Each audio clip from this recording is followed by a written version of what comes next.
LSM Lira Kota Probolinggo desak transparansi KSOP terkait insiden patahnya kapal tongkang di pelabuhan.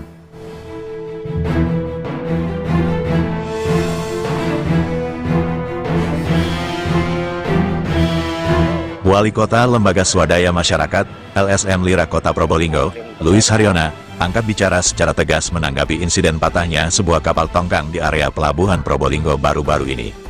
Luis menekankan bahwa peristiwa ini bukanlah kecelakaan biasa, melainkan indikasi adanya potensi pelanggaran regulasi teknis dan prosedur operasional di lingkungan pelabuhan. Dalam keterangannya kepada media, Luis Haryona menyoroti pentingnya dokumen SIP partikular, manifest muatan, serta surat jalan yang menentukan kelayakan teknis sebuah kapal sebelum bersandar. Ia mempertanyakan peran kantor Kesyah Bandaran dan Otoritas Pelabuhan, KSOP kelas 4 Probolinggo dalam menjalankan fungsinya sebagai pengawas keselamatan pelayaran. Lebih lanjut, Luis menjelaskan bahwa insiden kapal patah bisa dipicu oleh dua faktor utama, ketidaklayakan struktur kapal, unseaworthy, atau kesalahan pada proses bongkar muat. Stephen Doring, ia menduga adanya ketidakseimbangan tekanan ekstrim saat pengisian muatan yang mengakibatkan struktur tongkang gagal menahan beban. Istilah namanya si partikuler. Nah, si partikuler ini adalah informasi tentang kapal, tahun pembuatan kapal dan tonase kapal, ya. Terus kemudian manifest surat jalan, apakah kapasitas kapal sesuai atau tidak yang bersandar ini. Ini saya bicara regulasinya aja dulu ya. Terus kemudian tentang manifest muatan. Nah, manifest muatan dan cara penempatan muatan sesuai dengan berat jenis. Ini regulasi tentang tata cara sandarnya sebuah kapal ya. Terus kemudian baru mengenai tentang tanggung jawab ya. Yang bertanggung jawab pertama di sini adalah KSOP yang memberikan izin sandar kepada pemilik kapal dan pemilik barang sehingga kapal itu layak atau tidak sandar di sebuah pelabuhan. Ini ada regulasinya. Terus kemudian tanggung jawab kedua adalah tanggung jawabnya ya terjadi pada tenaga bongkar dan muat, perusahaan bongkar dan muat di sana ya. Yang bisa jadi di sana dilakukan menaikkan barang atau memasukkan barang itu terjadi tidak balance di sana sehingga menimbulkan sebuah tekanan ekstrim yang mengakibatkan tongkang atau kapal itu bisa patah. Nah, selanjutnya di sini kita bicara tentang resiko. Ya, resikonya adalah sekarang bagaimana caranya KSOP atau otoritas pelabuhan segera mengevakuasi kapal itu yang keluar dari area pelabuhan sehingga tidak mengganggu kegiatan pelabuhan secara utama di Kota Probolinggo.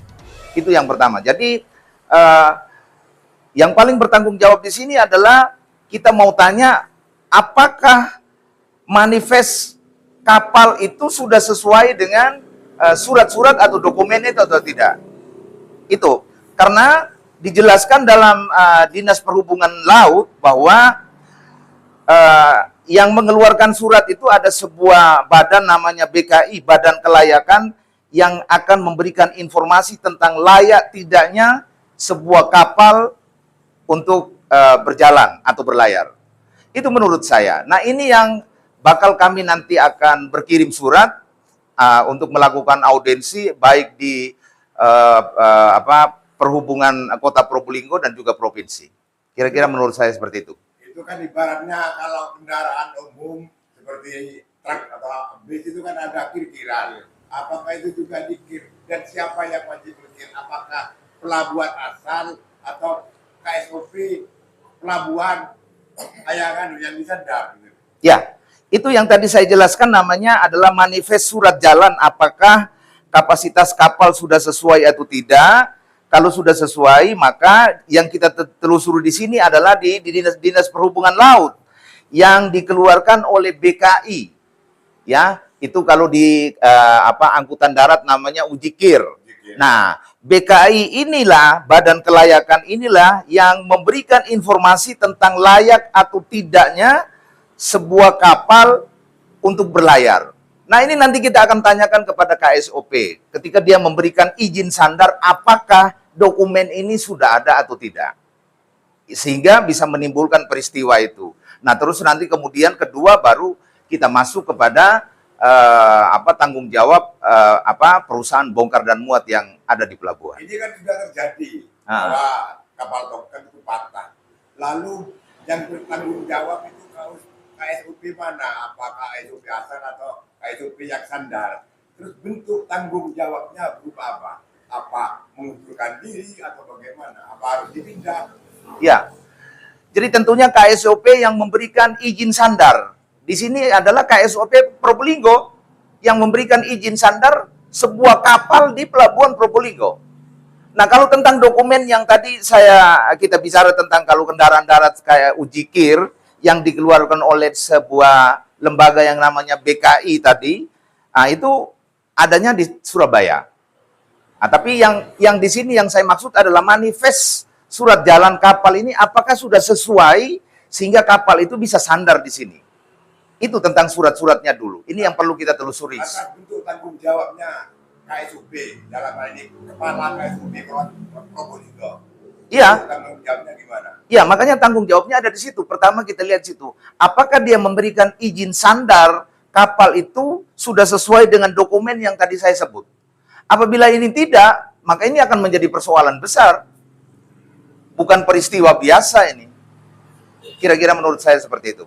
Maka sesegera mungkin kami akan bersurat kepada Dinas Perhubungan Laut untuk mempertanyakan peristiwa yang terjadi terjadi patahnya kapal tongkang di Kota Probolinggo. Berarti persoalan ini belum selesai ya? Iya, secara prosedur kita harus perlu mempertanyakan itu.